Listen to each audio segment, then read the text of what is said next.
नमस्कार, राष्ट्रपोत से मैं पवन केसवानी। छत्तीसगढ़ विदेशी मदिरा अधिनियम 1966 में कुछ बदलाव कर राज्य शासन की ओर से भोजनालय में शराब परोसने की जो व्यवस्था करवाई, उसे लेकर कुछ अलग ही किस्म की राजनीति शुरू हो गई है।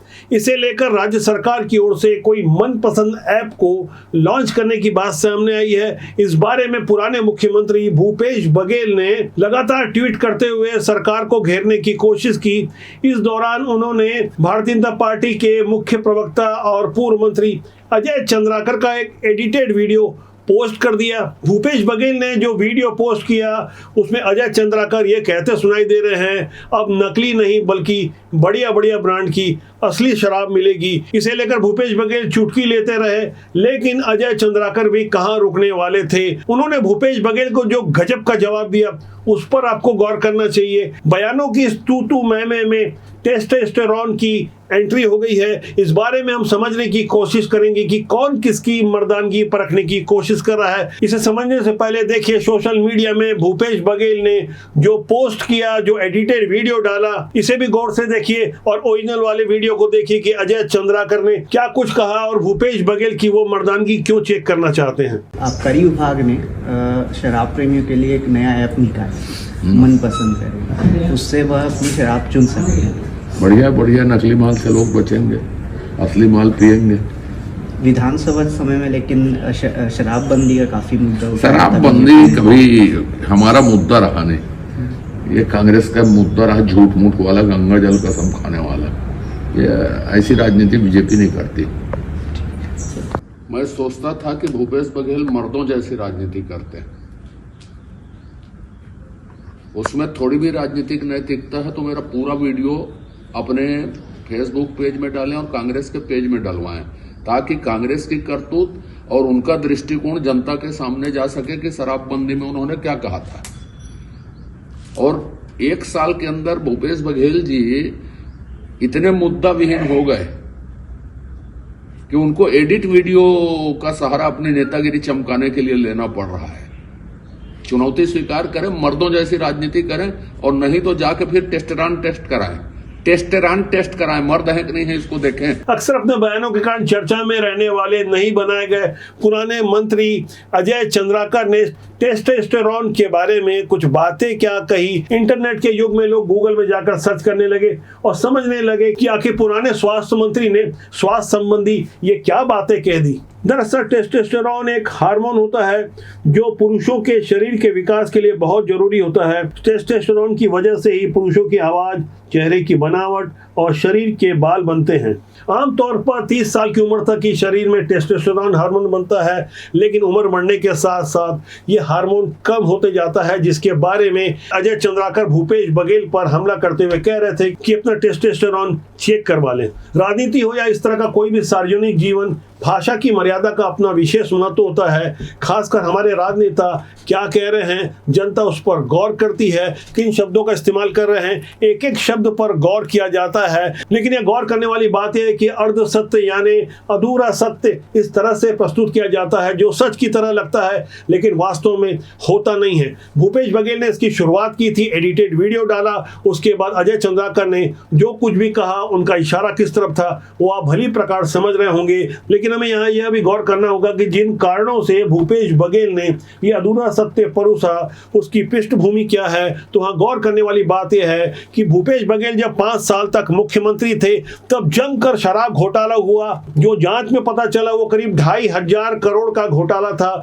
इस मामले में कांग्रेस के महापौर एजाज ढेबर के भाई अनवर ढेबर और पुरानी भूपेश बघेल सरकार के बेहद खासम खास हो चुके पूर्व IAS अनिल टुटेजा अपने बेटे के साथ इस वक्त जेल में हैं। उनके विरुद्ध मनी लॉन्ड्रिंग और आय से अधिक संपत्ति का जो मामला चल रहा है वो भी शराब से जुड़ा हुआ है। जिस तरह से नकली शराब छत्तीसगढ़ में बंटवाई गई, उस बारे में जो बड़ी बड़ी जानकारियां खुलकर सामने आई वह यह थी कि भूपेश बघेल के मुख्यमंत्री रहते उनके करीबियों ने शराब घोटाला जमकर किया। जिस तरह से शराब वितरण होता था, जिस तरह से सेलेक्टिव शराब ही मार्केट में उतारी जाती थी, जिस डिस्टिलरी वालों से मोटा कमीशन मिल जाता था, FL10 लाइसेंस के आड़ में वही मदिरा बेची जाती थी। जैसे बियर की एक ब्रांड है सिम्बा ही उस वक्त मार्केट में मिला करती थी, दूसरी बियर मिलना बहुत मुश्किल हो गया था। इसी तरह अन्य मदिरा भी मिलना मुश्किल हो गया था, जिसे लेकर अजय चंद्राकर बड़ी साफ गोई से अपनी बातें कह रहे थे कि नई नई ब्रांड की शराब मिलेगी,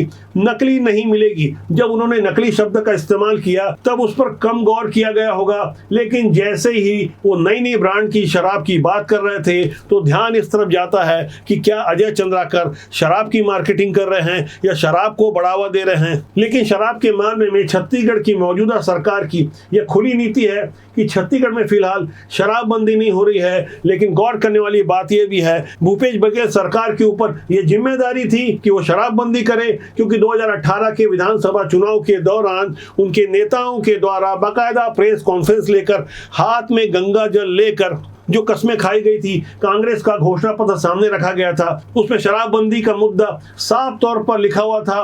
5 साल भूपेश बघेल की सरकार रही, शराबबंदी तो नहीं हुई, लेकिन जिस तरह से जमकर शराब घोटाला हुआ, वहां छत्तीसगढ़ जैसे गरीब प्रदेश में कुछ लोग बहुत धनवान बन गए। लेकिन भूपेश बघेल जिस बेशर्मी से शराब को लेकर अपनी पोस्ट रख रहे थे, मनपसंद ऐप के बारे में लिख रहे थे, तब शायद वो ये लिखना भूल गए होंगे कि भोजनालय में मिलने वाली शराब 20% ज्यादा कीमत पर मिलेगी। छत्तीसगढ़ में FL10 का लाइसेंस रद्द कर दिया गया है, जिससे 2,500 करोड़ का अतिरिक्त वो रेवेन्यू मिलेगा जो FL10 के दलालों की जेब में जाता था। यानी जनता के द्वारा चुनी गई सरकार के खाते में अब 11,000 करोड़ का रेवेन्यू हर साल मिलेगा, जो पूर्ववर्ती भूपेश बघेल सरकार के जमाने में 8,500 करोड़ मिलता था। छत्तीसगढ़ में भूपेश बघेल की सरकार रहते केंद्रीय जांच एजेंसियों ने जब जहां छापेमारी की, वहां नए नए सबूत मिलते गए और नए नए साक्ष्य बता रहे थे कि किस तरह से सरकार और उनके मुखिया सीधे तौर पर इस कुकृत्य में शामिल हैं। लेकिन मौजूदा दौर की राजनीति में हमारे नेता जिस तरह की बेशर्मी दिखाते हैं, उसका साफ तौर पर उदाहरण भूपेश बघेल ने शराबबंदी की मांग रखने वाला ये पोस्ट किया। उसके बाद बारी थी भिलाई वैशाली नगर के विधायक रिकेश सेन की, जो सीधे भिलाई के सुपेला थाने पहुंच गए और भूपेश बघेल के खिलाफ में उन्होंने अपनी शिकायत दर्ज कराई और अपने आरोप में बताने की कोशिश की गई कि सरकार के विरुद्ध अनर्गल आरोप लगाए जा रहे हैं, जिससे सरकार उनकी छवि खराब हो रही है। ऐसे में भूपेश बघेल का भी एक दूसरा ट्वीट आना ही था। आरोप प्रत्यारोप के इस दौर में जनता भी खूब समझ रही है कि यहाँ किस तरह की राजनीति हो रही है, कौन आखिर सुर्खियां बटोरना चाहता है। वैसे भिलाई वैशाली नगर के भाजपा के पहली बार विधायक बने रिकेश सेन अक्सर सुर्खियों में रहते हैं। सुर्खियों में रहने के उनके अलग अलग कारण होते हैं। पिछला कारण जो था कि उन्होंने 25,000 सदस्य बनाकर बाकायदा फुल पेज का अखबारों में विज्ञापन छपवाया। बाद में पता चला उनका सदस्य बनाने वाला आंकड़ा 33,000 को पार कर गया है, जबकि मौजूदा हालात में भाजपा के कई विधायक हैं जिन्होंने अभी तक अपने लक्ष्य को प्राप्त नहीं किया है। ऐसे विधायकों की संख्या 14 बताई जा रही है, जिसमें रायपुर के पुराने मंत्री राजेश मूणत और मोतीलाल साहू का भी नाम है, जिन्होंने 10,000 का निर्धारित आंकड़ा पार नहीं किया है। छत्तीसगढ़ में भारतीय जनता पार्टी के 54 विधायक हैं, जिनमें से 40 ने 10,000 का आंकड़ा पूरा कर लिया है। लेकिन हैरान करने वाली बात यह है कि छत्तीसगढ़ में 10 लोकसभा के सांसद हैं भारतीय जनता पार्टी के, एक राज्यसभा का सांसद है। इनमें से सिर्फ 3 ही ऐसे हैं जिन्होंने 20,000 के लक्ष्य को पार कर लिया है। आने वाली 22 नवंबर को दिल्ली में सदस्यता संबंधित हाई लेवल की एक मीटिंग है। उससे पहले यह कोशिश की जा रही है कि आंकड़ा पूरा किया जाए, जिससे जनप्रतिनिधि के रूप में भारतीय जनता पार्टी के सांसद और विधायक अपनी साख बचा सके। वैसे छत्तीसगढ़ में 60 लाख नए सदस्य बनाने का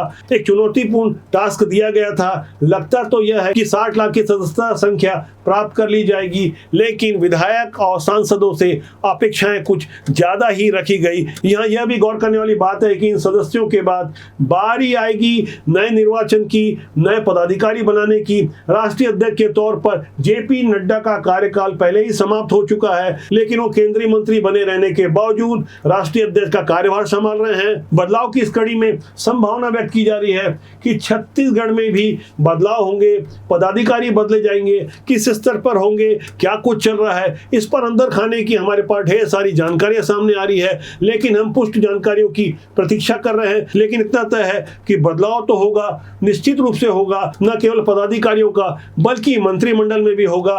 कई जिम्मेदार मंत्री बदले जाएंगे। फिलहाल जो 2 मंत्रियों के पद रिक्त हैं, उनके अलावा भी बदलाव की पूरी संभावना बनी हुई है।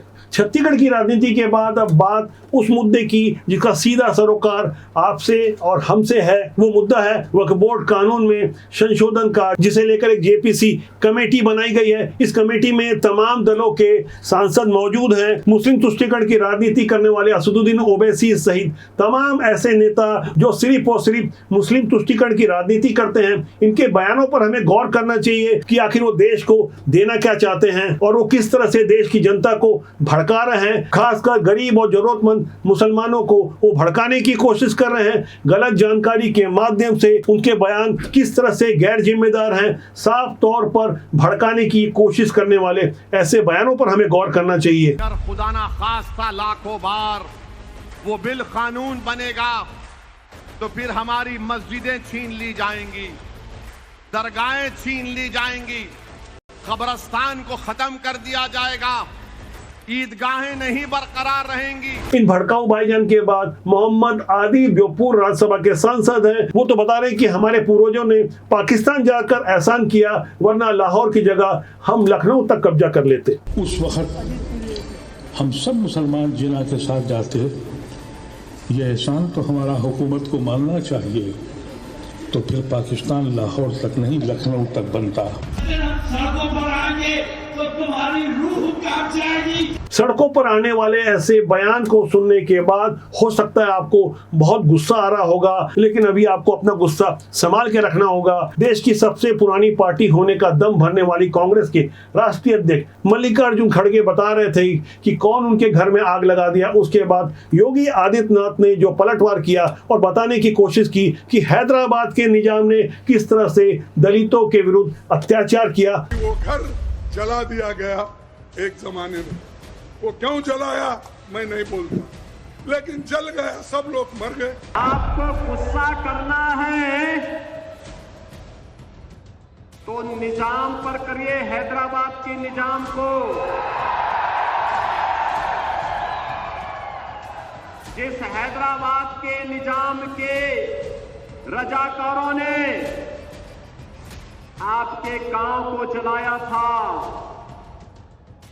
हिंदुओं की निर्मम हत्या की थी, आपकी पूज्य माता को, आपकी बहन को, आपके परिवार के सदस्यों को जलाया था। देश की आजादी के सिर्फ 7 साल बाद कांग्रेस के प्रधानमंत्री जवाहरलाल नेहरू ने मुसलमानों की तुष्टीकरण का खेल शुरू करते हुए 1954 में सिर्फ और सिर्फ मुस्लिमों की तुष्टीकरण के लिए वक्फ कानून बनाया, जिसे खाद पानी देने का काम आने वाली कांग्रेस की सरकारों ने किया। 1995 में नरसिम्हा राव की सरकार थी, तब कानून में संशोधन किया गया। उससे भी कहीं ज्यादा 2013 में जब सोनिया गांधी के रिमोट से चलने वाली मनमोहन सिंह की सरकार थी, तब वक्फ बोर्ड को इतने असीमित अधिकार दे दिए गए कि वो धारा 40 के अनुसार जिस पर भी हाथ रख दे, अपनी इच्छा प्रकट कर दे, तो जमीन या मिल्कियत उनकी मान ली जाती थी। वो प्रक्रिया शुरू हो जाती थी, उन्हीं के ट्रिब्यूनल में जाके सुनवाई होती थी। मौजूदा हालात में इस वक्त रक्षा मंत्रालय और रेल मंत्रालय के बाद सबसे ज्यादा वक्फ बोर्ड के पास